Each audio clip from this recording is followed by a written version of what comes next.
the good news is like I said, all reports are saying that they're going to have a call tomorrow, and that's good news because we need that. You know, Bill Ackman right here, I support Donald Trump and Elon Musk, and they should make peace to benefit our great country. We are much stronger together than apart. Elon responds, you're not wrong. I feel like that Elon is responding to this because he realizes, oh man, I've done effed up really badly. I think that's why he's doing it. He's like, yeah, I done went on a bender and I have said way too much shit. And now I got to fix this. So we shall see. There you go, right here. Hodge Twin says, Elon and Trump going to talk it out tomorrow like some real ass dudes. Work it out, fellas. This is what happens. Men argue, men fight, and men figure it out.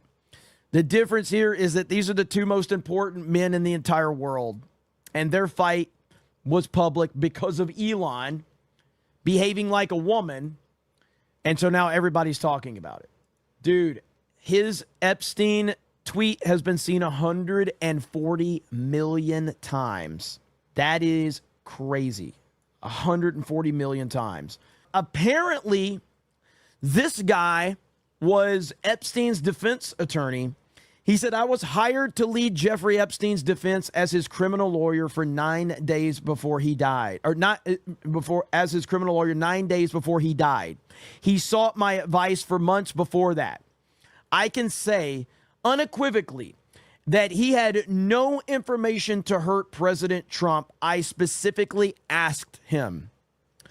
So there was no information to hurt President Trump. He specifically asked him. Now, is this guy legit? Is he credible? I have no idea. But, you know, that's what he says. So, let's see. So I wanted to show everybody that one. I have no idea if that guy is legit. Like, specifically, I saw this clip going around. This is 10 years ago, right here. You raised the question of Jeffrey Epstein in your remarks about in the Q&A. Well, I think he's got a problem. I mean, what do you think the problem will be? I don't know, but that island was really a cesspool. There's no question about it. Just ask Prince Andrew. He'll tell you about it. The island was an absolute cesspool. So nasty. There you go. And there was another clip that I've played before. I've got so many. Oh, yeah, it's this one right here. Never mind. Not far off. So right here. Here we go. That I can say, the only thing that I can say about President Trump is that he is the only person who, in 2009, when I served a lot of subpoenas on a lot of people, or at least gave notice to some pretty connected people that I wanted to talk to them, he is the only person who picked up the phone and said, let's just talk. I'll give you as much time as you want. I'll tell you what you need to know. And was very helpful in the information that he gave, and gave no indication whatsoever that he was involved in anything untoward whatsoever, but had good information that checked out and that helped us, and that we didn't have to take a deposition of him. That was in 2009? That was in 2009. So, do you know if there's any truth to James Patterson's claims that Trump kicked Epstein out of Mar-a-Lago? I've definitely heard that. I definitely heard that. I don't know that it was Trump himself as opposed to a manager there. Trump's club, so yeah, people credit him.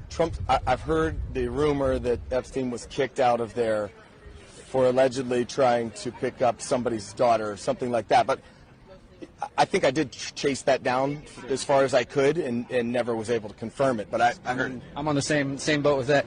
The only so Elon, just the fact that Elon's even floating that out there, it just shows a really it just shows a lack of being able to control your emotions when you're upset. Like, I mean, it's really stupid. You know, one of the things that I always say, like, I actually was talking to Gary about this today, and I told him, I'm like, even though me and you don't have any issues, I was like, in respect to our little corner of the internet, I was like, if me and you had a problem, and if we were to, you know, hash that out publicly, it would create this huge divide in our little corner of the internet. But we don't, because we don't even have any problems. But Elon and Trump, their corner is the whole fucking world. So when they have an issue and they hash it out, the whole fucking world reacts to it. You know what I mean?